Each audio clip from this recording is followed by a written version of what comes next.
젊은 여종업원은 소년에게 팬케이크 접시를 조심스럽게 밀어주며 속삭였다. 늘 똑같지, 아가. 돈은 필요 없어. 그녀는 그의 이름을 물어본 적이 없었다. 아무것도 바라지 않았다. 하지만 그날 아침 마을 전체가 숨을 멈추듯 얼어붙었다. 검은색 SU 4대가 식당 앞에 번쩍이며 멈춰 선 것이다. 군복을 입은 한 남자가 조심스럽게 접은 편지를 들고 내렸다. 그들은 누구였을까? 그리고 그 여자가 문을 열고 나왔을 때 왜 모두가 일어섰던 걸까? 여기는 쿼네이치. 지금부터 그날의 진실을 밝혀보자. 김진희는 29살이었다. 경기도의 외딴 시골 마을, 작은 하드웨어 가게와 빨래방 사이에 자리한 로지의 식당에서 일하던 평범한 웨이트리스였다. 그녀의 일상은 날마다 똑같았다. 해가 뜨기 전 일어나 세 블록을 걸어 출근하고 낡은 파란 앞치마를 묶은 뒤 매일 아침 찾아오는 단골 손님들을 환한 미소로 맞이했다. 하지만 그 미소는 그녀의 외로움을 감춰줄 뿐이었다. 진희는 약국 위층에 있는 원룸에서 혼자 살고 있었다. 집안엔 바랜 가족 사진들 뿐. 아버지는 그녀가 15살 때 세상을 떠났고 어머니는 그로부터 2년 뒤 세상을 등졌다. 그녀를 키워준 이모는 관절염 치료를 위해 몇 해 전 제주도로 이사했고 그 뒤로는 명절 인사와 가끔 오는 편지 외엔 연락이 없었다. 10월 초에 어느 화요일 아침 진희는 처음으로 그 소년을 보았다. 10살도 채 안 되어 보이는 왜소한 체격에 눈빛은 놀랍도록 조심스럽고 깊었다. 그는 항상 출입구에서 가장 먼 구석 부스에 앉았다.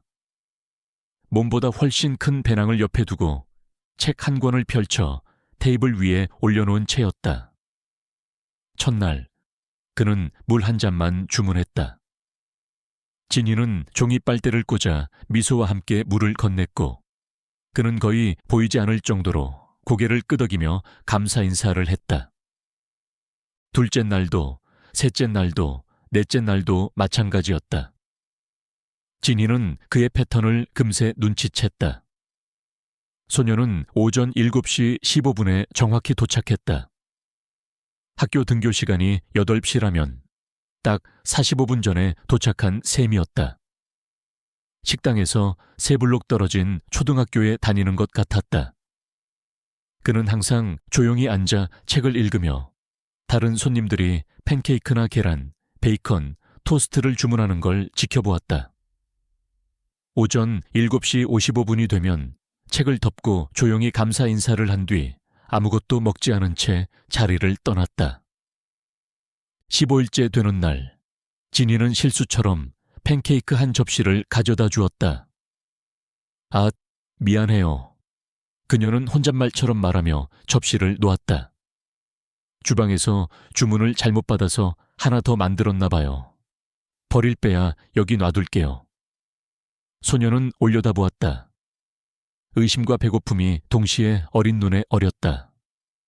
괜찮아, 진희가 다정하게 말했다. 주방장이 가끔 실수하거든. 음식이 아까우니까 그냥 먹는 게 낫지. 그녀는 그가 대답할 틈도 없이 자리를 떠났다. 그리고 카운터 뒤에서 몰래 지켜보았다. 소년이 천천히 포크를 집어드는 모습을. 10분 후 그녀가 다시 왔을 때 접시는 깨끗했고 소녀는 여전히 책에 시선을 고정한 채였다. 하지만 그 표정 어딘가에 작은 변화가 있었다. 고맙습니다. 소녀는 작게 속삭였다. 그날 이후 그것은 둘만의 암묵적인 약속이 되었다. 매일 아침 진희는 주방장이 실수로 만든 음식 혹은 남은 팬케이크를 그의 테이블에 가져다 주었다. 팬케이크가 나오는 날도 있었고 날씨가 추워지면 갈색 설탕을 얹은 따뜻한 오트밀이 나왔다. 소녀는 결코 무언가를 요구하지 않았고 인사를 제외한 대화는 없었다. 하지만 그는 항상 깨끗이 먹었다. 때로는 마치 음식이 사라질까 두려운 듯 너무 빨리 먹기도 했다. 그 애 누구야? 자꾸 밥 주는 거. 매일 같은 자리에 앉는 은퇴한 우체국 직원 박하루 씨가 어느 날 물었다. 부모는 안 보여. 몰라요. 진이가 대답했다. 그냥 배고파 보여서요. 세 주째 되는 날, 주방에서 일하는 김가희 씨가 진이를 붙잡았다. 길고양이한테 먹이 주는 거야. 그녀는 차갑지 않게, 하지만 현실적인 어조로 말했다. 저런 애들한테 자꾸 퍼주면 고마운 줄 몰라. 어느 날 갑자기 사라진다니까. 진이는 반박하지 않았다. 그냥 어깨를 으쓱이며 대답했다. 나도 그랬거든요. 예전에 그녀가 로지의 식당에서 일한 3년 동안 가장 개인적인 말이었다. 소녀는 자신의 이름을 절대 밝히지 않았고 진이도 묻지 않았다. 그의 조심스러운 태도, 들어올 때와 나갈 때 창과 문이 모두 보이는 자리에 앉는 방식, 그런 사소한 것들이 질문은 오히려 그를 멀어지게 만들 거라는 사실을 알려주었다. 대신 그녀는 그의 물컵이 늘 가득하도록, 팬케이크가 식지 않도록, 그리고 그 식당이 그에게 잠시 숨을 돌릴 수 있는 공간이 되도록 애썼다. 가끔 식당이 한산하고 소년이 책에 집중하고 있을 때면 진이는 스스로 묻곤 했다. 근처에 사는 걸까? 가족은 있을까? 왜 항상 혼자일까? 왜 저토록 익숙한 배고픔의 그림자가 그의 눈에 어리는 걸까? 하지만 그녀는 곧 그런 생각을 떨쳐냈다. 조건이 붙는 친절은 친절이 아니었기 때문이다. 그녀는 계속해서 아무 말 없이 그를 대접했다. 그러는 사이 소년의 어깨는 점점 내려갔고 그의 눈은 그녀의 눈을 조금씩 더 오래 마주보게 되었다. 아주 잠깐의 시선 교환이었지만 진이에게는 충분했다. 자신이 하고 있는 일이 작지만 의미 있다는 걸 확인하기엔 그 정도면 충분했다. 6번째 주가 되자 다른 사람들도 진이와 소년 사이에 조용한 일과를 눈치채기 시작했다. 대부분은 아무 말도 하지 않았지만 몇몇은 참지 못하고 수군거렸다.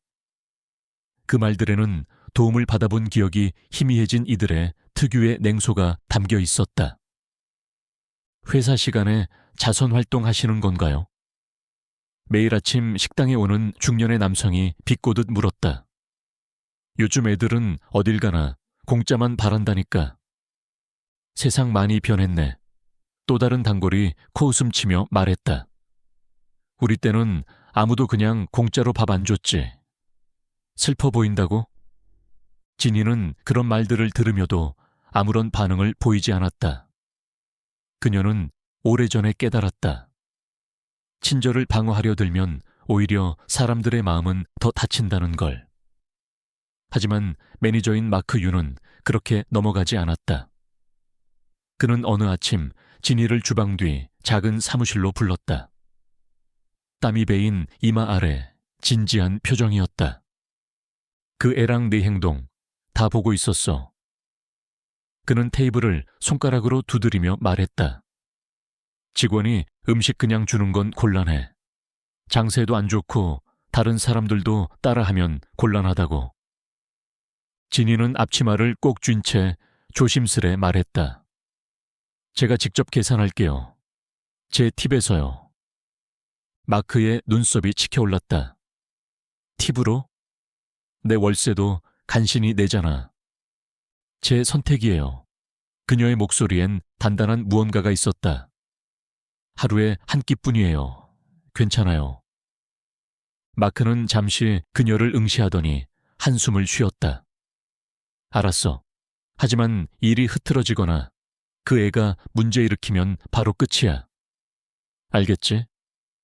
진이는 고개를 끄덕였다. 해고될까봐 걱정했었지만 이 정도면 충분히 감당할 수 있는 타협이었다. 그날부터 그녀는 매일 아침 팁 중 일부를 따로 모았다. 새 겨울 코트나 미뤄둔 치과 진료비 대신 소년의 아침 식사를 위한 돈이었다. 11월 어느 목요일 아침, 날이 유난히 추웠다. 그날 소녀는 나타나지 않았다.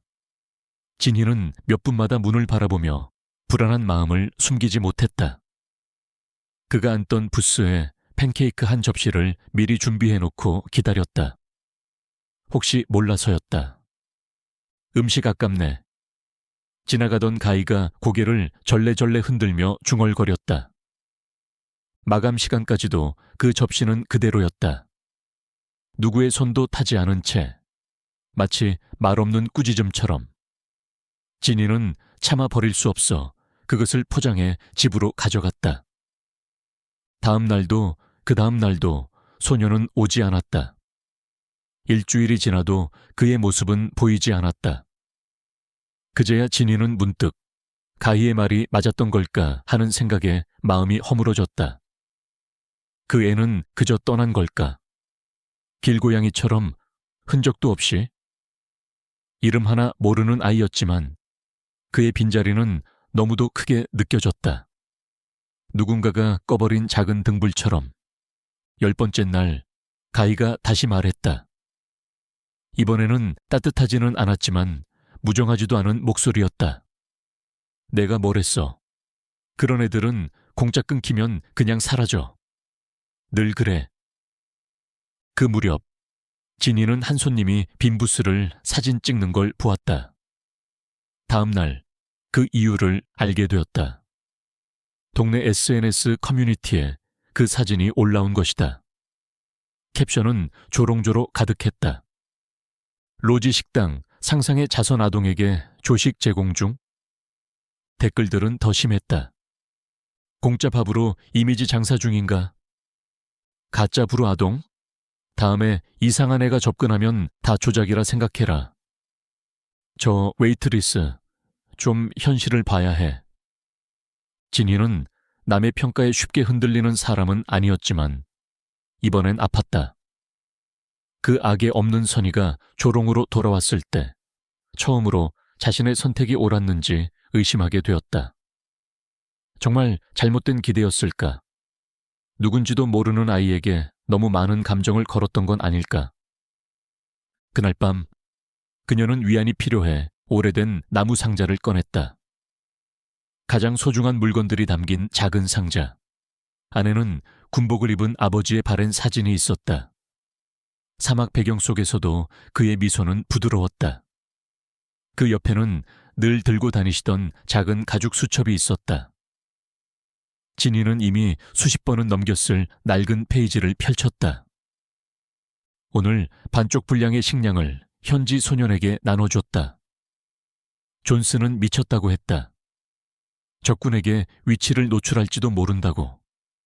어쩌면 그럴 수도 있겠지.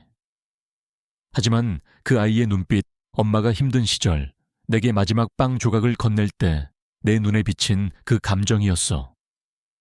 나눠 먹는다고 가난해지는 건 아니다. 하지만 나눌 줄 모르는 사람은 평생 배고프다.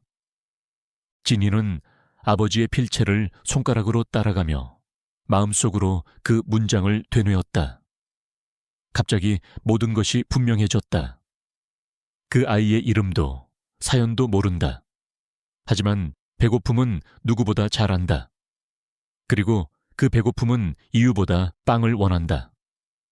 의문보다 따뜻한 팬케이크 한 접시를. 그 아이의 이름을 기억하는 이는 아무도 없었다.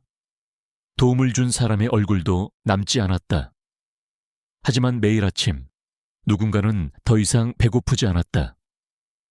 만약 당신이 아직도 작은 친절이 누군가의 삶을 바꿀 수 있다고 믿는다면 희망이라고 적어주세요.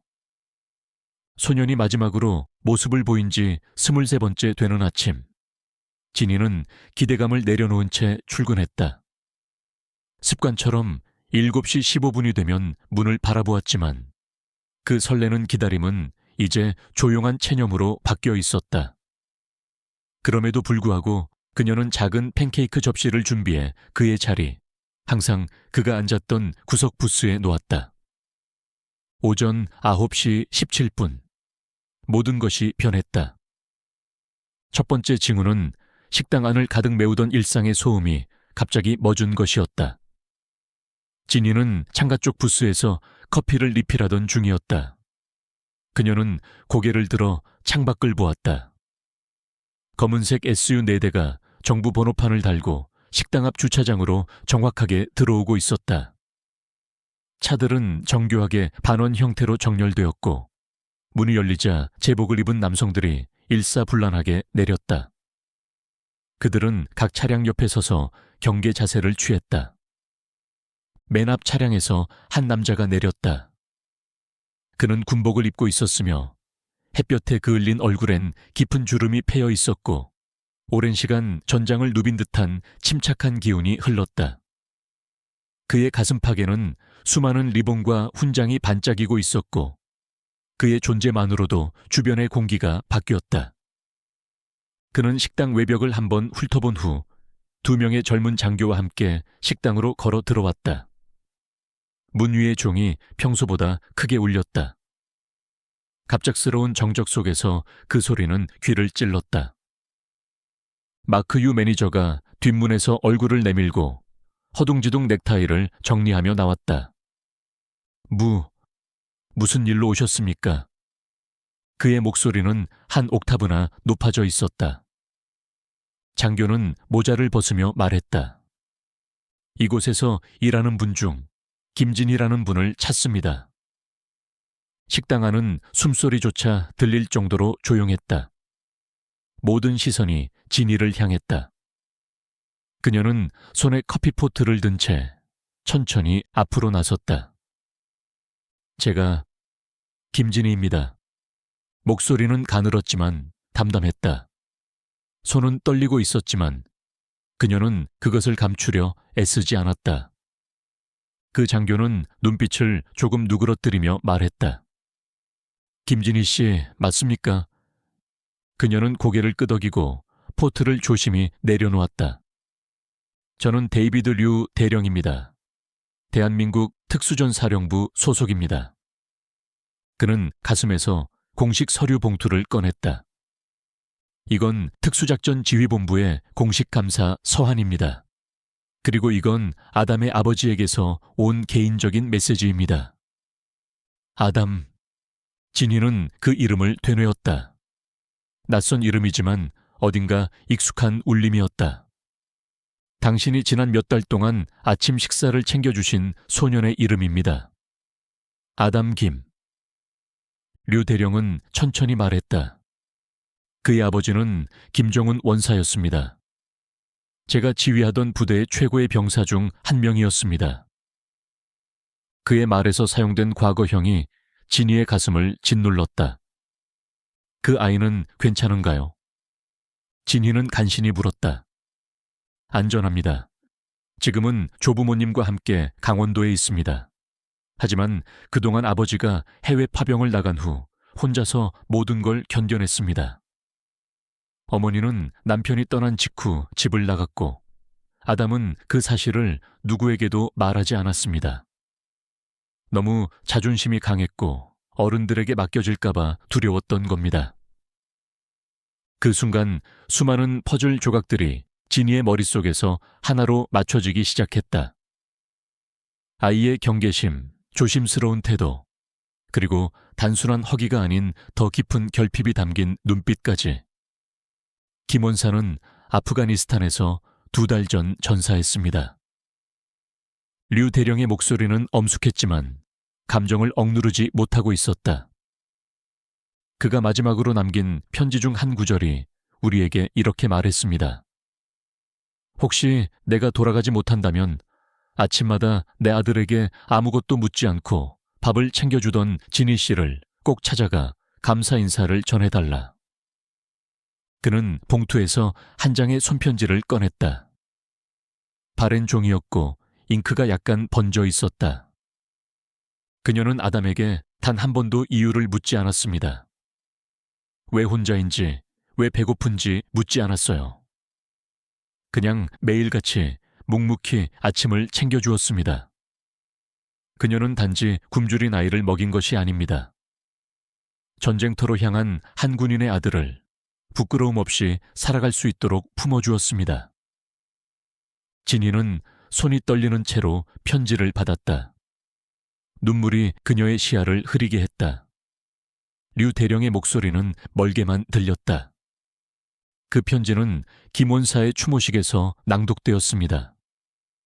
그리고 아담이 우리에게 이 이야기를 꺼냈을 때 특전사 전체가 당신을 찾는 데 힘을 모았습니다. 그건 우리 모두에게 중요한 일이었으니까요.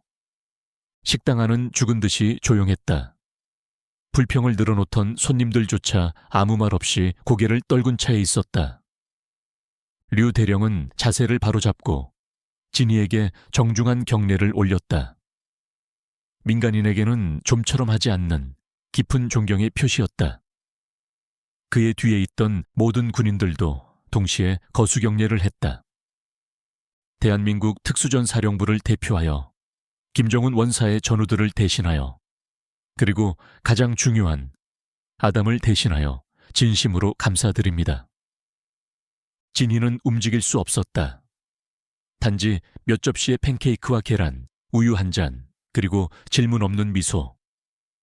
그 모든 것들이 이렇게 깊고 먼 곳까지 닿을 줄은 상상도 못했다. 전 아무것도 몰랐어요. 진희는 겨우 말을 뱉었다. 그냥 굶게 둘 수 없었어요. 그거면 충분합니다, 김진희 씨.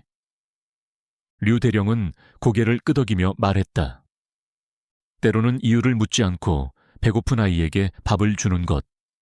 그것이야말로 진정한 친절입니다. 그 순간 식당 안의 모든 군인들, 식당 밖 차량 옆에 서 있던 병사들까지도 동시에 거수경례를 올렸다. 식당의 모든 손님들이 자리에서 조용히 일어나 경의를 표했다. 몇몇은 눈물을 흘렸고 일부는 자신이 했던 말을 되새기며 고개를 떨구었다. 그리고 그 중심에 조용히 살아온 여인 김진희가 서 있었다. 그녀의 손에는 한 아버지의 마지막 감사가 들려 있었다. 이름 없는 친절이 한 소년의 안녕을 지켰고 한 병사의 명예와 마음의 평안을 지켜냈다. 그 주 이후 로지 식당은 그 누구도 상상하지 못한 방식으로 변화하기 시작했다. 대령의 방문은 단순한 일회성 사건이 아니었다. 마치 따뜻한 불씨가 마을 사람들의 마음속에 옮겨붙은 듯 조용하지만 깊은 변화가 번져나갔다. 그날의 이야기는 입소문을 타고 소셜미디어를 통해 지역 신문을 통해 퍼졌다. 마치 모두가 침묵 속에서 기다리고 있던 무언가가 해방된 것처럼 한 명의 이름 없는 친절이 세상에 알려지자 사람들은 그 앞에 조용히 고개를 숙였다. 그리고 놀랍게도 예전에는 조롱의 공간이었던 SNS 게시판에도 따뜻한 말들이 넘쳐나기 시작했다.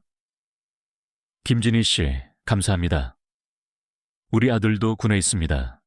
당신의 행동에 깊은 감명을 받았습니다. 세상이 아직 괜찮다는 걸 보여줘서 고맙습니다. 라는 댓글이 끊이지 않았고 식당을 찾는 사람들의 표정도 어딘가 달라져 있었다.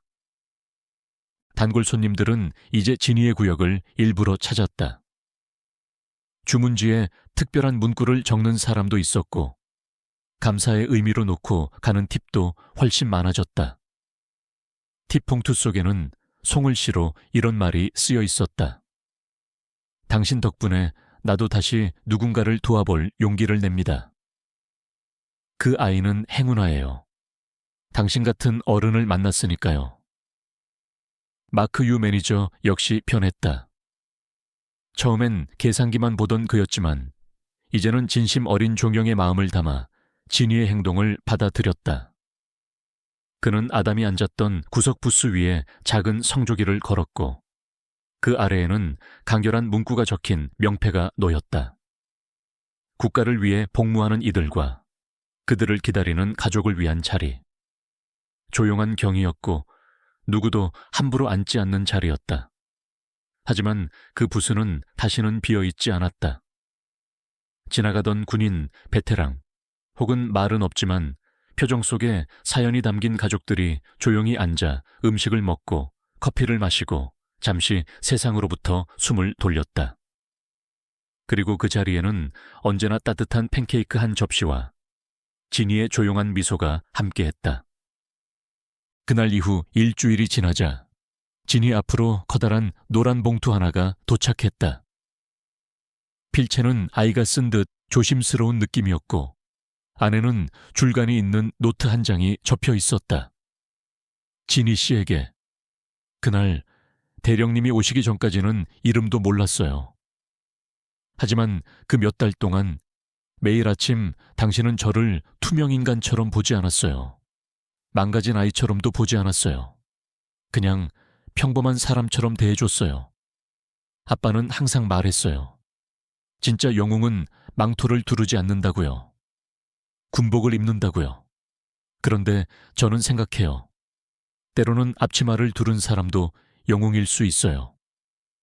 아빠가 편지를 멈췄을 때 저는 세상이 우리 둘을 모두 잊었다고 생각했어요. 하지만 당신은 매일 아침 저를 기억해 줬어요. 아무것도 묻지 않으면서도 저를 잊지 않았어요. 지금은 할머니, 할아버지랑 지내요. 낚시를 배우고 있고 할머니는 쿠키를 정말 잘 만드세요. 그래도 가끔 아빠가 너무 그립고 지니 씨의 팬케이크도 그리워요. 질문하지 않고 제가 말할 수 없을 때도 그냥 기다려줘서 감사합니다. 친구, 아담 김드림. PS. 그때 읽던 책 끝까지 다 읽었어요. 해피엔딩이었어요. 지니는 그 편지를 조심히 액자에 넣고 카운터 뒤 벽에 걸었다. 눈에 띄는 자리는 아니었지만 그녀에게는 매일을 살아가는 이유이자 조용한 약속이었다. 손님이 물어보면 그녀는 그냥 미소를 지으며 말했다. 특별한 손님이 남긴 감사 편지예요. 그 이야기를 더 이상 덧붙이지는 않았다. 말하지 않아도 마음으로 충분히 느낄 수 있는 종류의 감사였기 때문이다. 이후 특수전사령부와 관련된 많은 군인들이 그 식당의 이야기를 들었다. 전국을 돌아다니며 임무 중이던 군인들이 일부러 경기도의 작은 마을에 들러 로지 식당을 찾았다. 그들은 단 한 끼 식사를 위해 단지 조용히 그 부스에 앉기 위해 그곳을 방문했다. 그들 중 일부는 부대의 상징이 담긴 배지나 코인을 남기고 갔고 그 코인들은 카운터 뒤쪽 작은 게시판에 차곡차곡 모이기 시작했다.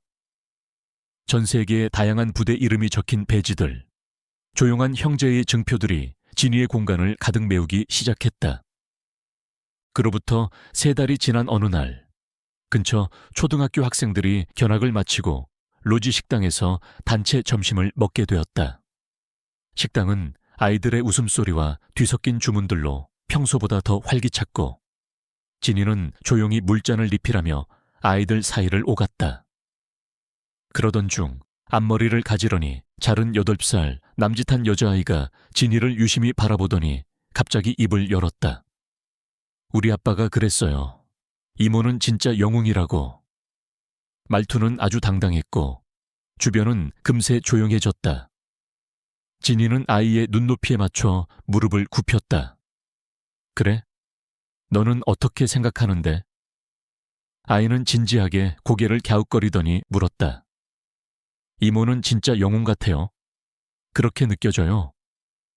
진이는 미소를 머금은 차에 대답했다. 아니, 나는 그냥 배고픈 게 어떤 기분인지 아는 사람이야. 그때 옆에서 조용히 대화를 듣고 있던 담임 선생님이 부드럽게 말을 덧붙였다. 배고픔은 음식만 필요로 하지 않아요. 그보다 더 많은 걸 원하죠. 진이는 고개를 들어 선생님과 눈을 마주쳤고 그녀의 말에 깊이 고개를 끄덕였다. 맞았다. 배고픔은 꼭 위장을 채우는 문제만은 아니었다. 이해받고 싶은 갈증, 버려졌다는 감정, 누구에게도 기대지 못하는 외로움. 그 모든 것이 배고픔의 또 다른 이름이었다. 여름이 다가오자 식당은 군인 가족을 위한 기금 마련 행사를 열었다. 평범한 동네 식당에서 시작된 조용한 움직임이 점점 커져가며 적지 않은 금액의 후원이 모였고 결국 파병 군인가정 아동 긴급지원 기금이라는 이름으로 지역사회를 위한 작지만 의미 있는 재단이 설립되었다.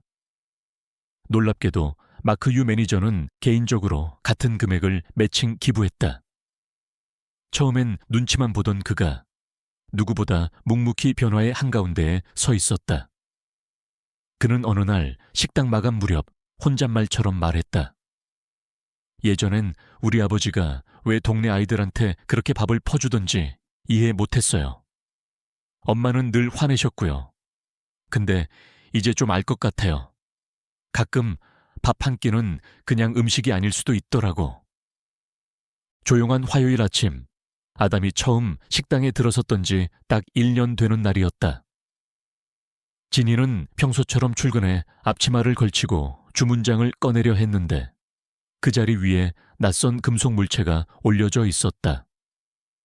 군인들이 가지고 다니는 도전 코인이었다. 한쪽 면에는 특수전 사령부의 문양이 새겨져 있었고 반대편에는 누군가가 정성스럽게 새긴 문구가 있었다.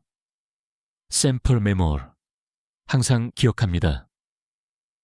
지니는 주변을 둘러보았지만 아무도 보이지 않았다.